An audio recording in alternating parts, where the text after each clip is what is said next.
إن الحمد لله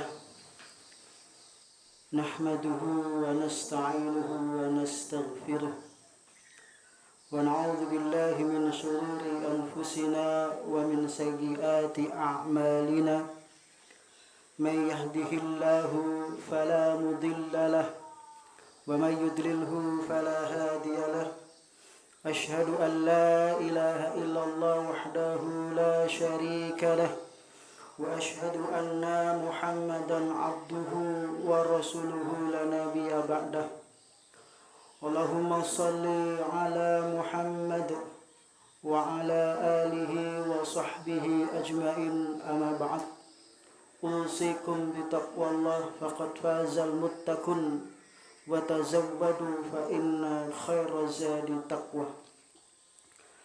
Pertama kalinya marilah kita memanjatkan syukur kehadirat Allah Subhanahu wa taala yang telah melimpahkan karunia kenikmatan kepada kita, terutama kenikmatan iman, kenikmatan Islam, ditopang dengan kenikmatan kesehatan dan kesempatan, sehingga pada kesempatan siang hari ini, hari yang mulia, hari Jumat, Allah Subhanahu wa taala masih memberikan kepada kita sebuah kesempatan yang sangat baik untuk kembali melaksanakan salah satu kewajiban kita kepada Allah Subhanahu wa taala, yaitu melaksanakan salat Jumat dengan berjamaah.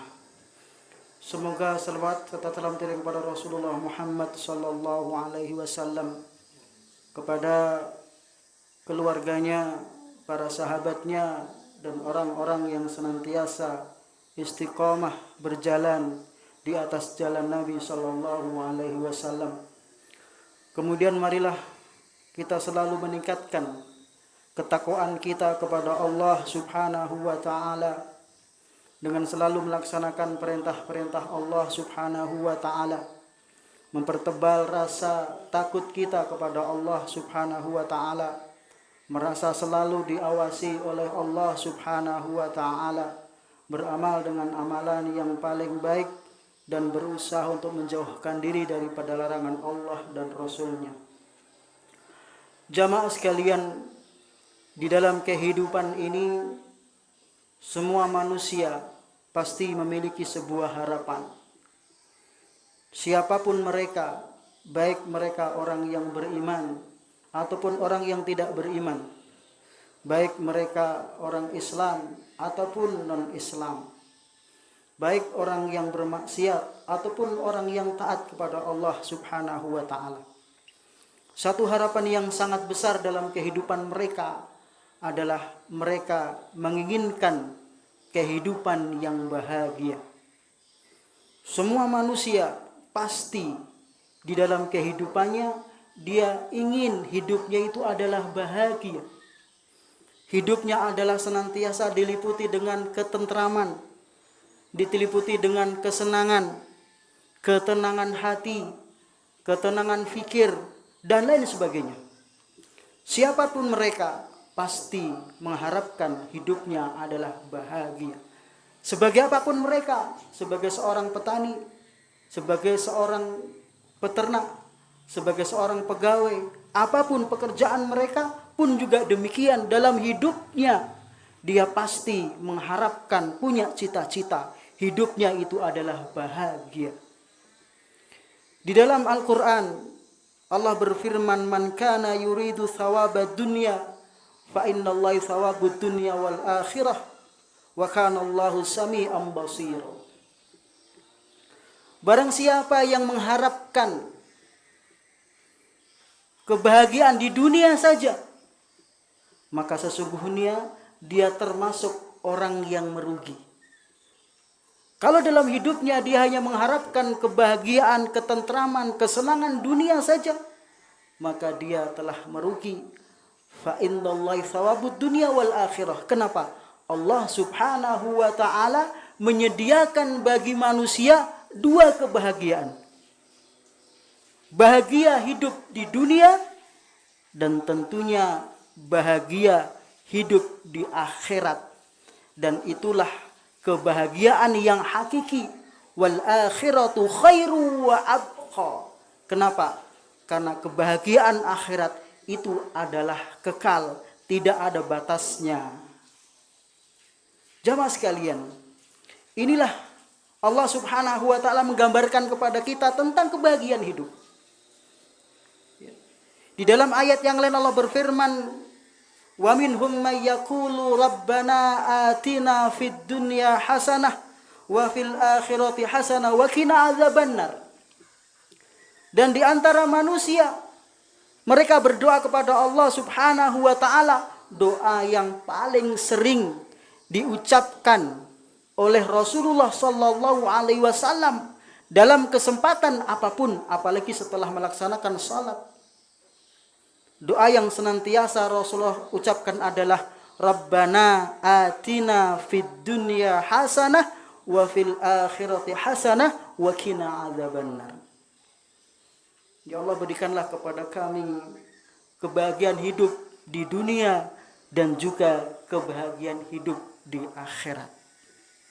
Ini yang menjadi doa yang sering-sering diucapkan oleh Rasulullah sallallahu alaihi wasallam di dalam kehidupan beliau dan mengajarkan kepada kita agar kita pun juga berdoa dengan demikian.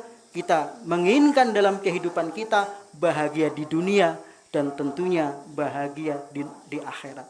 Bukan hanya dunia yang kemudian kita incar kebahagiaan, tetapi lebih jauh daripada itu adalah kebahagiaan akhirat. Jamaah sekalian, bagaimana caranya agar kehidupan kita ini nantinya bisa merasakan dua kebahagiaan di dunia dan juga di akhirat? Di dunia kita mendapatkan ketentraman hidup, hati kita tentram, pikiran kita tentram, tenang juga kehidupan kita, betul-betul kita bahagia, sampai di akhirat pun juga demikian. Salah seorang ulama kita mengajarkan kepada kita ada dua hal yang bisa menjadikan kita orang-orang yang bahagia hidupnya. Yang pertama yang harus dia miliki adalah al-i'tisamu billah. Yang pertama yang harus kita miliki agar kehidupan kita bahagia adalah apa? Memperkuat hubungan kita dengan Allah Subhanahu wa taala. Memperkuat tali hubungan kita dengan Allah Subhanahu wa taala. Semakin kuat, semakin kita dekat dengan Allah Subhanahu wa taala, semakin bahagia hidup kita. Semakin kita jauh daripada Allah, semakin lemah hubungan kita dengan Allah. Maka jangan mengharapkan kita mendapatkan kehidupan yang bahagia. Bahagia kehidupan kita kalau kita dekat dengan Allah. Kalau diri kita dekat dengan Allah, kuat dengan Allah hubungan kita. Dengan apa memperkuat hubungan dengan Allah? Ada dua hal. Yang pertama adalah komitmen dengan apa-apa yang diwajibkan oleh Allah. Adaul faraid. Memperkuat hubungan kita dengan Allah dengan senantiasa melaksanakan hal-hal yang diwajibkan oleh Allah Subhanahu wa taala.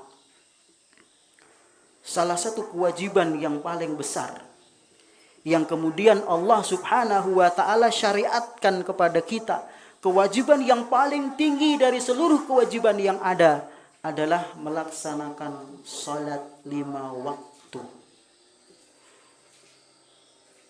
Yang terbaik yang diajarkan oleh Rasulullah sallallahu alaihi wasallam bagi laki-laki, salatnya adalah di masjid. Itu yang paling utama. Itu yang paling baik. Setiap kali ada azan, maka kemudian kita segera datang ke masjid. Kenapa? Itulah tali yang paling kuat yang bisa menghubungkan kita dengan Allah semakin baik. Kalau kita melihat kisah pada zaman Nabi Shallallahu Alaihi Wasallam, ada salah seorang sahabat Nabi yang buta yang bernama Abdullah bin Umi Maktum. Pada suatu kali, pada saat setelah hijrah dari Makkah ke Madinah, setelah sampai di Madinah, dia menghadap kepada Rasulullah, "Ya Rasulullah, adakah keringanan bagiku untuk tidak datang ke masjid?" Kemudian beliau mengungkapkan ada 4 alasan. Kenapa beliau meminta keringanan kepada Rasulullah untuk tidak datang ke masjid? Yang pertama, beliau orangnya buta. Tidak tahu jalan ke masjid, apalagi hijrah dari Mekah ke Madinah. wilayah yang belum pernah beliau ketahui, beliau kondisinya buta. Kemudian yang kedua, di samping beliau buta, tidak ada orang yang mengantarkan ke masjid. Kemudian yang ketiga, banyak binatang-binatang buas. Kemudian yang keempat adalah sudah banyak pepohonan yang tumbuh. 4 alasan yang begitu sangat kuat disampaikan kepada Nabi SAW agar Abdullah bin Ummi Maktum diringankan, dibebaskan untuk tidak datang ke masjid Allah pada saat ada panggilan azan. Maka kemudian Rasulullah terdiam. Maka kemudian Abdullah bin Ummi Maktum membuat sebuah kesimpulan, kalau Rasulullah diam, itu artinya adalah iya, boleh untuk tidak datang ke masjid. Beberapa langkah beliau melangkah, dipanggil oleh Rasulullah. Ya Abdullah, atasma'un nida. Wahai Abdullah bin Ummi Maktum, apakah kamu mendengarkan azan? Iya wahai Rasulullah, saya mendengarkan azan. Apa kata Nabi? Fa'ajib. Wahai Abdullah bin Ummi Maktum, kalau kamu masih mendengarkan azan, maka wajib bagi kamu untuk tetap mendatangi panggilan azan, panggilan Allah Subhanahu wa ta'ala. Jamaah sekalian, kondisi kita sangat jauh dengan Abdullah bin Ummi Maktum. Kondisi kita adalah dalam kondisi normal. Kita sudah punya masjid, sebuah karunia yang sangat besar dari Allah Subhanahu wa ta'ala. Tempat inilah yang bisa menjadikan kita menjadi orang-orang yang bahagia. 5 waktu kita berjumpa dengan Allah Subhanahu wa ta'ala. Semakin dekat kita dengan Allah, semakin baik hubungan kita dengan Allah, maka Allah akan menurunkan kepada kita kebahagiaan hidup. Karena bahagia letaknya di dalam hati kita. Ini yang pertama, yang menjadikan hubungan kita kuat dengan Allah. Yang pertama adalah melaksanakan kewajiban kita kepada Allah. Kewajiban yang paling tinggi adalah melaksanakan sholat 5 waktu. Dia yang paling utama adalah kita kerjakan di masjidnya Allah Subhanahu wa ta'ala. Dan kewajiban-kewajiban yang lain, ada kewajiban puasa, ada kewajiban zakat, dan kewajiban-kewajiban yang lain, itu semuanya adalah mendekatkan diri kita kepada Allah. Kemudian yang kedua, agar kita dekat dengan Allah adalah melaksanakan ajaran Nabi SAW, menjalankan ajaran Nabi SAW di dalam kehidupan kita, ibadah-ibadah yang sunnah. Ibadah-ibadah sunnah, ada sholat-sholat yang sunnah, ada puasa-puasa yang sunnah, dan lain sebagainya. Dengan kita komitmen dengan apa yang disunahkan oleh Nabi SAW, maka kita termasuk orang-orang yang nantinya akan mendapatkan kebahagiaan hidup. Kemudian yang kedua, agar hidup kita bahagia, yang pertama tadi adalah memperkuat hubungan kita dengan Allah. Kemudian yang kedua, al-i'tisamu bihablillah, memperkuat hubungan kita dengan Islam. Jamaah sekalian, salah satu kenikmatan Allah yang paling besar adalah kita beragama Islam. Kita meyakini bahwa inna dina indallahil Islam, bahwa din, agama yang Allah terima itu adalah Islam. Allah Subhanahu wa ta'ala memberikan karunia yang besar kepada kita dengan Islam. Allah kenalkan kita dengan Islam. Ini merupakan hidayah yang paling besar. Kenapa? A'dhamun nikmah, kenikmatan yang paling agung, kenikmatan yang paling besar, itu adalah nikmat berupa Islam dan iman. Maka dengan kita memperkuat, mempertahankan keislaman kita, memperkuat keislaman kita kepada Allah, dengan senantiasa beribadah sebaik-baiknya kepada Allah Subhanahu wa ta'ala, itulah jalan bagi kita agar kita termasuk nantinya manusia-manusia yang kemudian diberikan oleh Allah Subhanahu wa ta'ala dengan kebahagiaan di dalam kehidupan ini. Karena inilah salah satu tujuan besar kita di dalam kehidupan ini adalah kita termasuk orang-orang yang nantinya mendapatkan hidup yang bahagia.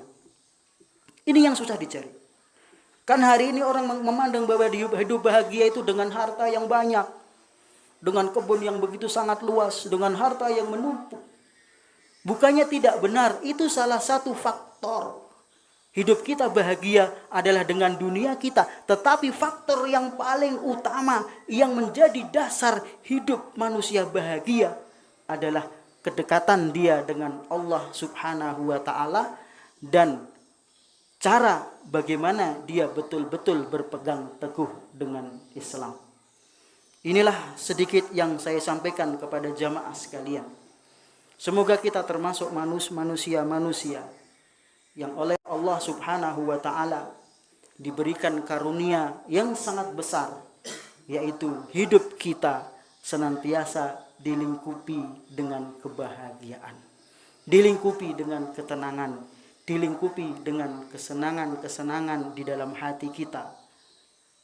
Yang bisa menjadikan kita bahagia adalah dekatnya kita dengan Allah dan dekatnya kita dengan Islam. Ini yang saya sampaikan, semoga ada manfaatnya. Aqulu qouli hadza fastaghfirhu innahu huwal ghafurur rahim.